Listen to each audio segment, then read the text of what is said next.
الدراسيه كانت السنه دي؟ الحمد لله اول مره الكتب المدرسيه اولا طباعه متميزه. انا عايز اقول لك يعني طباعه جيده جدا جدا جدا، ودي حصلت لان انا عايز اقول لك احنا رجعنا 300,000 نسخه لسوق الطابع وعدم الالتزام بالمصفوف، فده خلى طباعه الكتاب المدرسي طباعه جيده جدا، في عدد كبير من الانشطه والاسئله. وعايز اقول الاسئله بقى برضه في قسم مستويات عليا من التفكير عشان نرجع نقول ايه ان احنا غيرنا تقريبا معظم منها في اصلا منهج الثانويه العامه وطورناها بشكل جيد.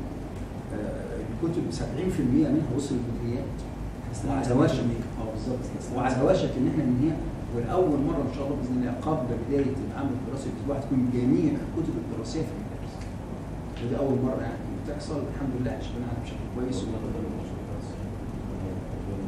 لا احنا زي ما احنا قلنا لا انا هقول لك حاجه مش مرتبطه بالمصروف.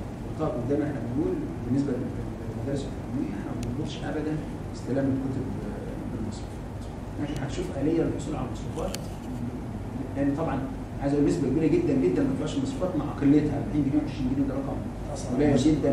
لو اتقسط كل شهر بيدفع 2 جنيه يعني فبتاثر، لان في احنا برضه عاملين برامج انشطه كبيره جدا جدا